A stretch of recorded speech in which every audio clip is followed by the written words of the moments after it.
Assalamualaikum warahmatullahi wabarakatuh. Saya di sini akan mempresentasikan hasil proyek saya, yakni laporan sistem deteksi parkir mobil berbasis computer vision. Perkenalkan, saya di sini adalah Rafiq Sudya Nugraha dengan NIM A11 2023 15013 dari kelas UG1. Dan di sini saya akan memperkenalkan anggota kelompok lain juga, ada Aulia Anjali Rizaldi, ada Yusuf Farhan Abdul Rahman, dan ada Tabita Amelia Wibowo.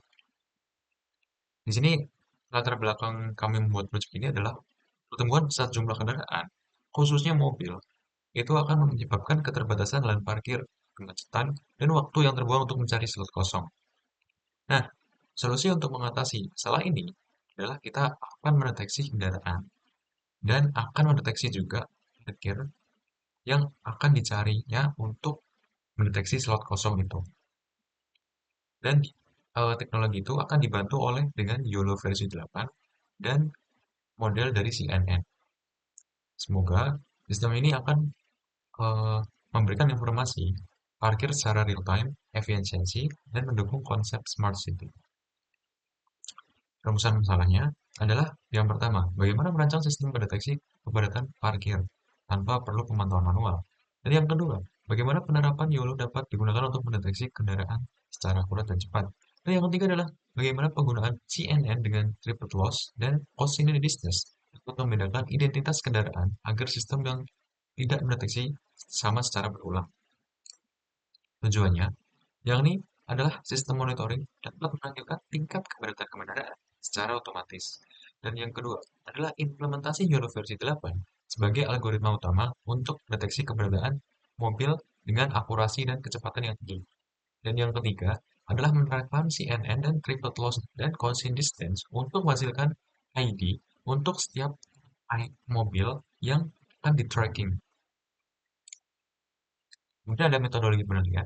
Di sini ada alurnya adalah eh, mulai dari pengumpulan data, konversi data, anotasi data, pembagian dataset, persiapan dataset, dan pemilihan arsitektur model, kemudian model dilatih, evaluasi modelnya, kemudian simpan model, dan selesai.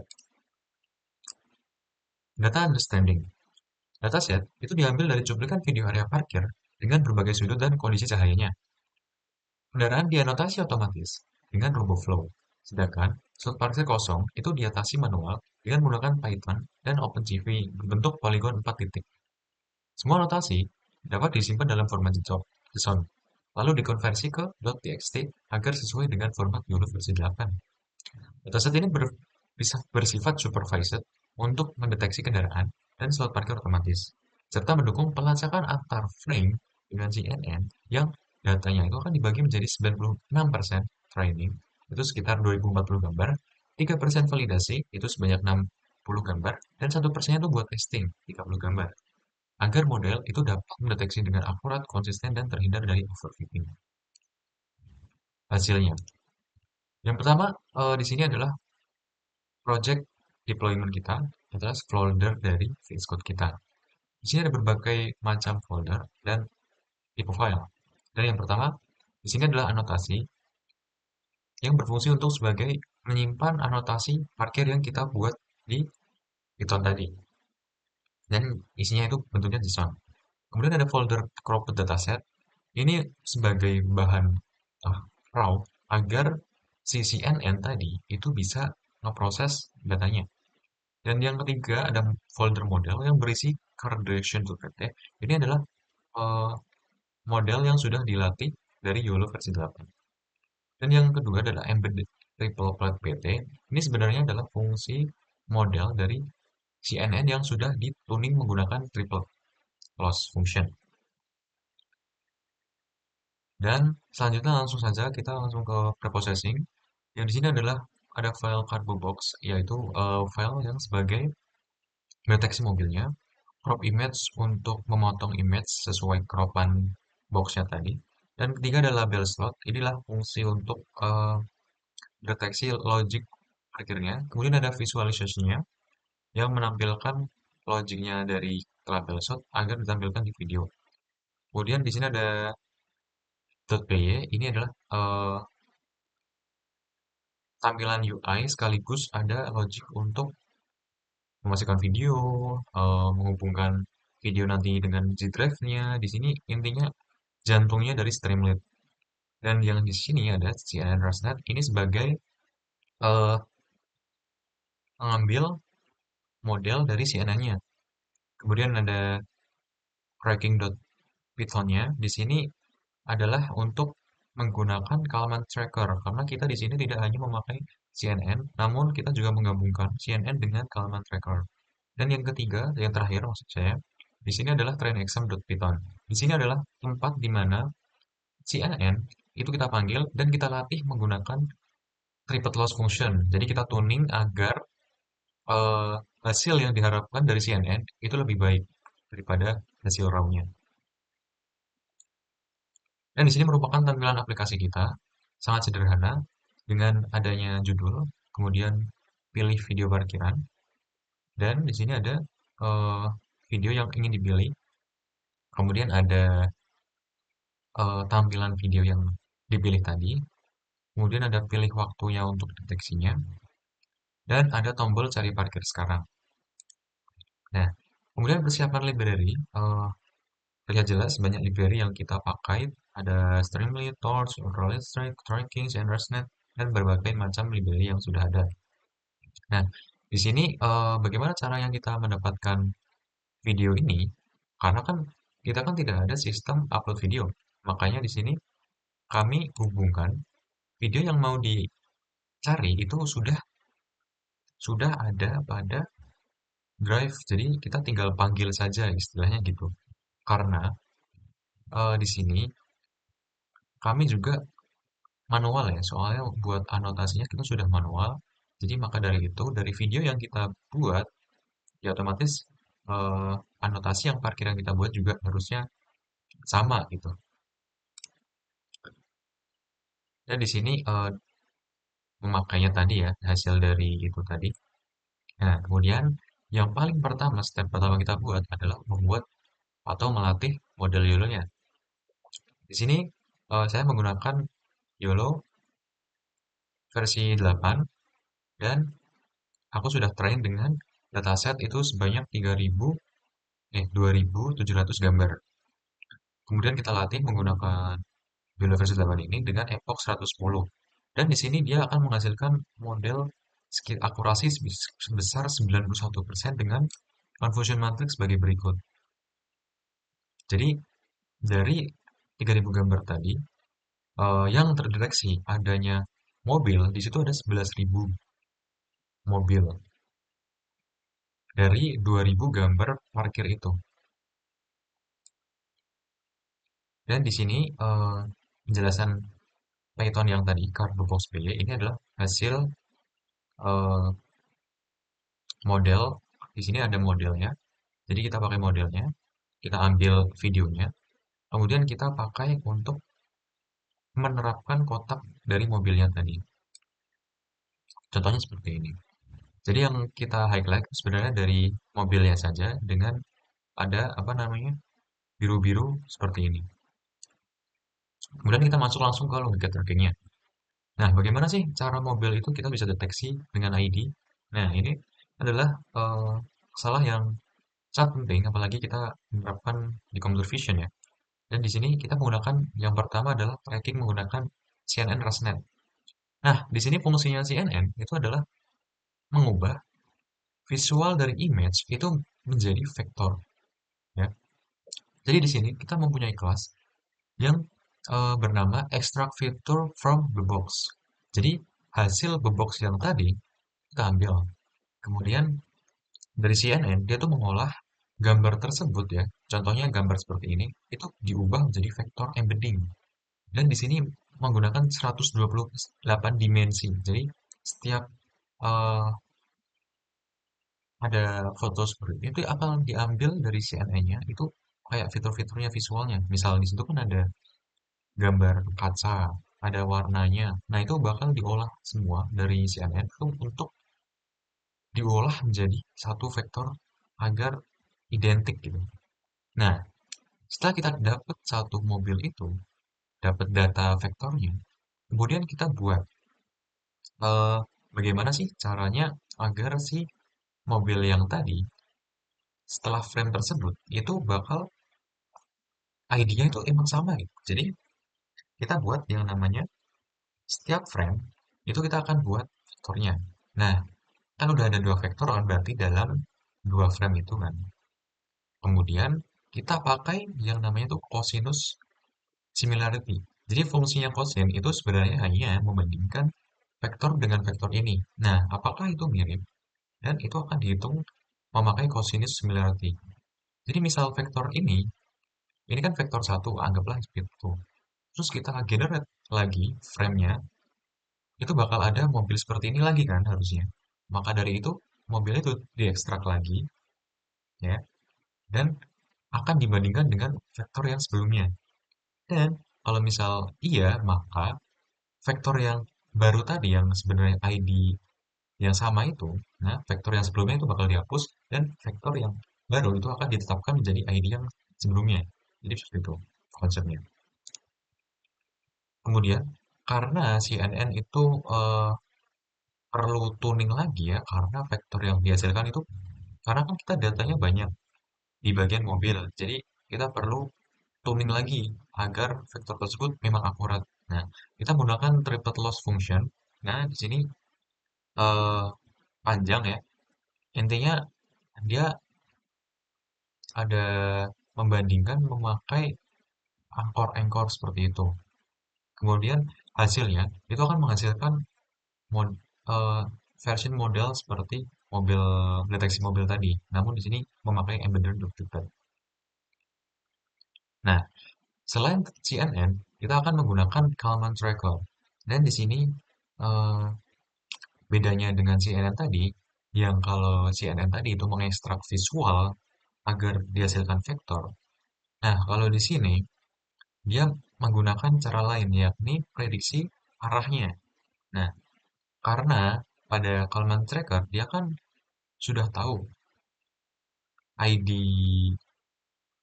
beboxnya kan kita kan ngambil dari beboxnya. Di sini dia ngambil bebox. Nah, bebox itu dia mempunyai parameter yakni X1, Y1, X2, Y2 alias kotaknya ini. Nah, jadi misal kita sudah menggunakan bebox tadi dan udah ada value-nya, maka si Kalman dia akan memprediksi berapa sih nanti kira-kira prediksi si Kalman ini dia ke kiri atau ke kanan. Nah, setiap kiri kanan atas bawahnya dia akan prediksi sebagai nilai seperti ini. Nah, setelah misal dia prediksinya benar, maka dia akan menghasilkan nilai IO. IO di sini adalah intercept over union, yang berarti jika eh, garis kan sebelumnya ada mobil seperti ini. Nah, anggaplah ini sebelumnya dia garis biru ya. Kemudian si Kalman dia akan memprediksi one step ahead atau lebih dikit lah. Dia akan memprediksi berbagai kotak macam kemungkinan yang dia akan prediksi. Jadi misal si Kalman ini sebagai orientasi box merah ya. Jadi dia sepertinya memprediksi seperti ini. Dan misal dia benar, maka dia akan menghasilkan nilai IO. Dia dihitung dari irisan gambar ini, kotak biru dan kotak merah, dia akan dibagi dengan kotak gabungannya sehingga menghasilkan nilai IO. Nah, kemudian dari dua nilai yang sudah kita peroleh tadi, cosin dan IO, itu kita akan jadikan satu variabel yang bernama cons. Nah, di sini kita menggunakan linear sum Simon dari Hungarian algorithm. Aku di sini dari satu variabel tadi, cons tadi, maka akan ditetapkan result tertentu sehingga penerapan untuk update ID ataupun tambah baru ID itu akan diterapkan pada hal ini, ya. Jadi nilai tadi itu akan kita update. Misal dia memenuhi kriteria, memenuhi kriteria tracking, dia akan mengupdate ID-nya. Kalau tidak, ya berarti dia akan menambahkan ID baru untuk yang eh, variabel yang tidak mencapai threshold tertentunya. Nah, setelah kita mengetahui hal tadi ya, misal update ID atau eh, add baru ID, nah kita akan menggunakan logika slot parkir. Jadi misal, karena kita sudah menganotasi data parkir tadi, kemudian kita ingin eh, model mobil tadi itu, ini logiknya overlapping ya. Jadi contohnya, misal di sini parkir, jadi ada kotak parkir di sini. eh Lebih jelasnya tuh nah di sini, misal karena kita sudah anotasi parkirnya, anggaplah di sini ya, kotak merah ini, ketika ada mobil yang menghuni di area sini, alias beboxnya itu bertabrakan satu sama lain, maka akan diterapkannya itu logiknya occupied itu berarti terisi, itu true. Jadi JSON-nya itu kita bakal bikin sebagai true atau false. Karena di anotasi parkir, kita juga menggunakan JSON-nya. Nah, karena hal itu, maka setelah kita dapat JSON-nya, kita akan visualisasi tuh hasil dari parkir itu ke video kita. Nah, di sini adalah code untuk overlay dari parkirnya. Dan kemudian kita juga ada fitur, setelah kita coba cari parking, kita bisa mendownload file tersebut agar bisa diproses lebih lanjut. Oke, mungkin langsung saja ke demonya nanti. Cuman, aku ingin berkesimpulan dulu. Jadi, penelitian ini mengembangkan sistem deteksi sel parkir menggunakan YOLO yang sudah digunakan atau dituning dengan menggunakan CNN dengan tuning triplet loss dan model Kalman Tracker. Dan sistem ini sudah mendeteksi area parkir, mendeteksi kendaraan mobil, dan menentukan slot kosongnya secara otomatis dengan akurasi tinggi. Dan data ini sudah dikumpulkan dan dianotasi menggunakan Robovo dan Python OpenCV yang sudah dilatih dengan Google Colab. Dan eh, kita juga sudah bisa mendapatkan Streamlit agar pengguna itu bisa memilih video, menentukan waktu, dan melihat hasil dan mengunduh video deteksi ini. Oke, lanjut langsung ke demo aplikasinya saja. Di sini kita sudah menggunakan deployment dari Streamlit. Jadi di sini ada judulnya, dan di sini ada pilih video parkiran. Dan ini terhubung dengan drive yang sudah diinputkan dengan video di drive-nya. Nah, di sini akan menampilkan, misal di video 8, dia akan menampilkan ini. Di video 1, menampilkan seperti ini. Nah, anggaplah ini seperti kamera CCTV ya, jadi kita hanya pindah lokasi. Namun karena di sistem kita belum real time, jadi kita menggunakannya seperti ini dulu. Nah, di sini sudah ada tampilan videonya, kemudian ada pilih detik mau deteksi, dan ada tombol cari parkir sekarang. Nah, misal nih, aku mendeteksi di detik ini. Ya, anggaplah di detik 3 ya. Kita akan pilih di slider 3-nya, kemudian coba kita cari parkir. Nah, hasil dari video ini atau foto ini, dia akan menghasilkan, nah, seperti ini. Kita bisa lihat ya di sini sudah persis ya dengan ID-nya. Nah, kemudian dari tampilan ini sudah terlihat tuh dari anotasi parkir. Oh iya, di sini kita buat ID-nya itu manual ya, dengan pakai Python. Jadi harus menginputkan, makanya di sini ada berbagai macam bentuk yang agak aneh ya, karena memang human error biasanya. Kemudian di sini sudah terlihat mobil yang sudah terdeteksi. Nah, kita sengaja tidak menampilkan ID dari mobilnya karena memang jika kita kasih itu bakal bertabrakan dengan ID parkir. Sehingga itu akan menimbulkan masalah user experience yang tidak mengenakan. Jadi kita anggap hilangkan saja seperti itu. Oke. Nah, di sini setelah kita pencet, maka akan menghasilkan slot kosong ditemukan. Dan di sini kita ambil dari ID parkirnya masing-masing. Misal di sini kan yang kosong itu ID 1, ID 4, ID 6, ID 8, ID 11, ID 12, dan semacam itu. Nah, di sini sudah eh, terlampir semua ID yang memang kosong ya, seperti itu. Dan di sini kita bisa proses video, dan di sini untuk mendownload eh, video tersebut sih sebenarnya seperti itu saja. Mungkin cukup sekian ya eh, laporan progres untuk project pembelajaran mesin, dan semoga kedepannya kita bisa mengembangkan proyek ini sebagai bentuk real time yang akan digunakan pada industri tertentu, ya. Jadi mungkin segitu saja. Apabila ada kesalahan dan kelebihan kata, saya mohon maaf. Wassalamualaikum warahmatullahi wabarakatuh.